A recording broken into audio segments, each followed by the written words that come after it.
Amados irmãos e irmãs, o Evangelho de hoje começa com um versículo muito citado, que é João capítulo 3, versículo 16. Deus amou tanto o mundo que deu o seu Filho unigênito, para que no mundo todo que nele crê, mas tenha a vida eterna. Que Deus amou o mundo, poucos têm dúvida disso. Nós temos uma firme fé de que Deus amou o mundo, e por isso Jesus Cristo, Ele foi enviado até nós. Grande prova de amor foi Deus ter descido quando nós estávamos imersos na mansão dos povos. No entanto, uma pergunta que surge é porque como pode um pai enviar o seu filho para morrer? Acaso esse pai não ama o seu filho? Deus enviar o seu filho para a cruz não foi um ato de crueldade de Deus para com Jesus? Pelo contrário, a cruz, até mesmo a cruz, é a grande prova do Pai para com Jesus. O Pai amou Jesus, principalmente naquele grande momento da cruz. Quando nós temos uma missão importante, nós não enviamos qualquer pessoa.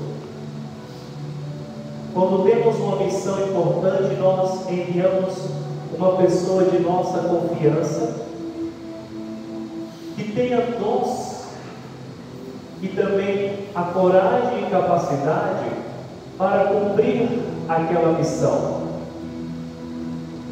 Quando o Pai escolhe o próprio Filho, quando Deus Pai escolhe Jesus, segunda pessoa da Santíssima Trindade, para vir salvar a humanidade, Ele sabia que aquilo seria o maior ato de amor que poderia existir.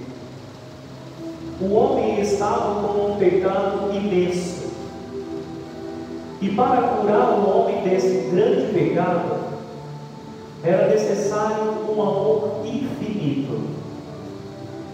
Para curar o grande mal, é necessário um amor muito maior. Eu gosto muito da primeira carta de São Pedro, capítulo 4, versículo 8, que diz: o amor cura, perdoa uma multidão de pecados.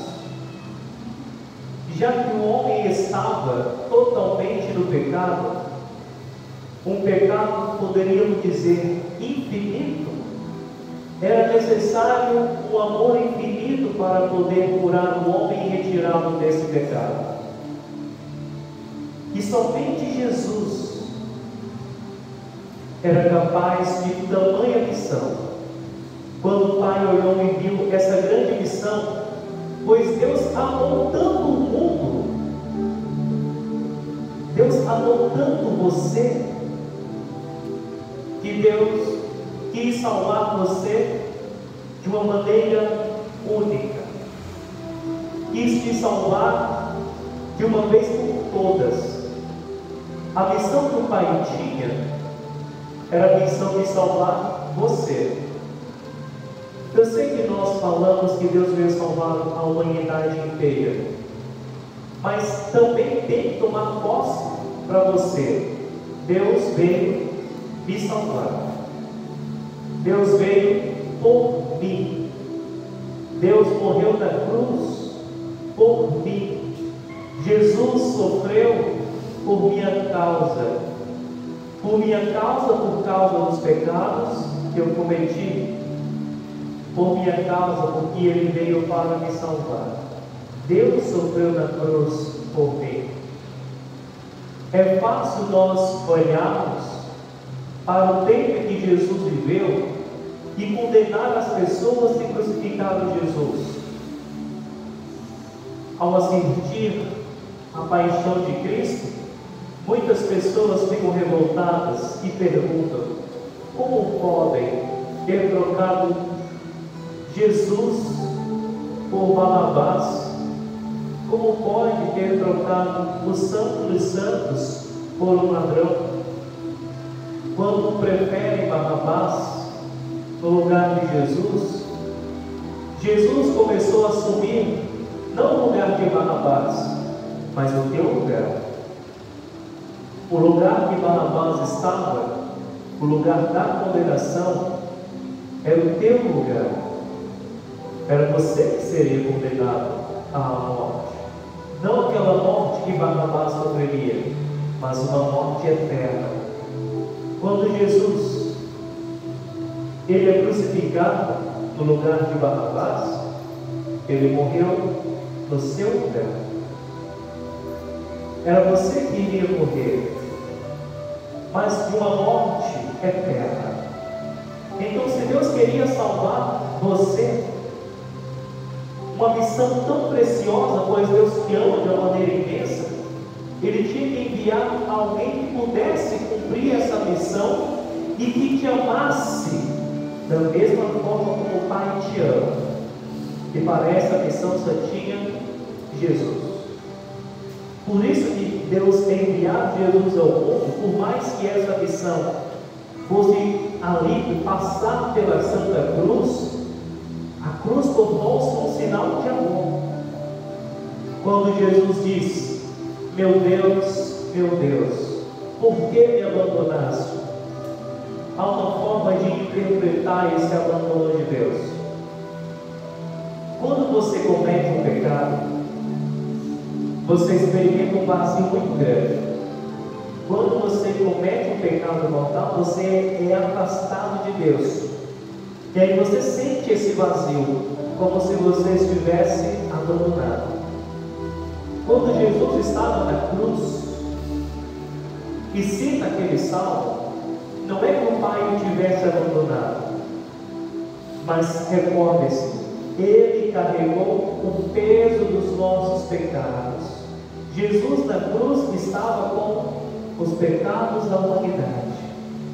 Foi aquela imensidão de pecados que Jesus estava carregando na cruz que fez com que ele citasse aquele salmo: meu Deus, por que me abandonaste?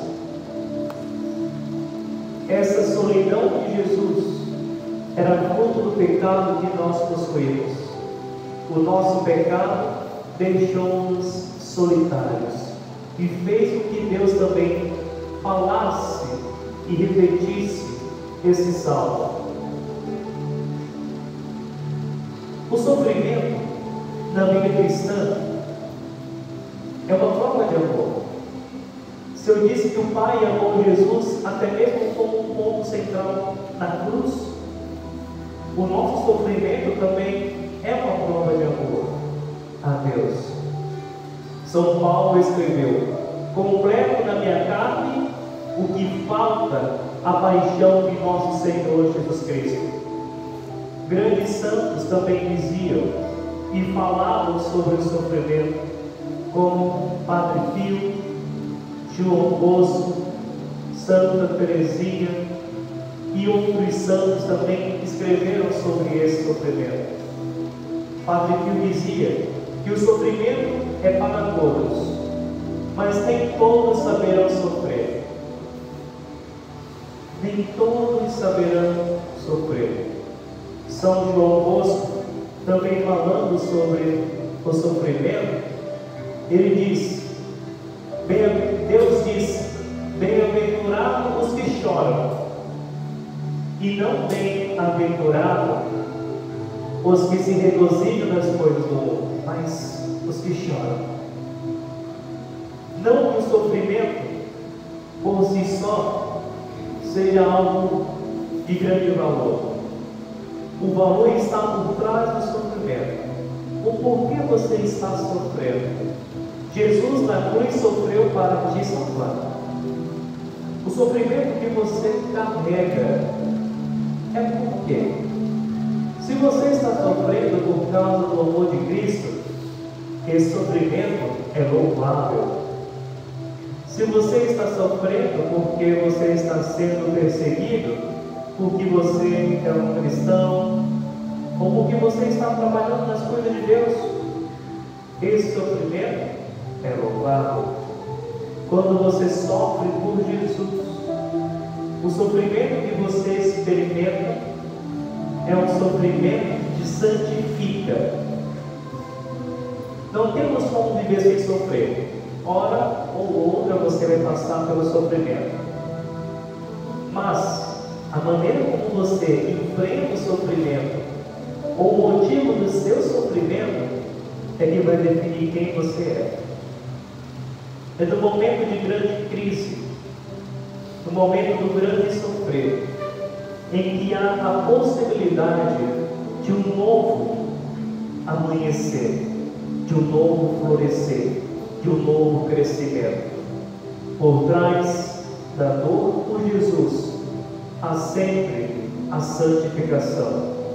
Não tenhamos medo da cruz, porque a cruz também é uma forma de amor.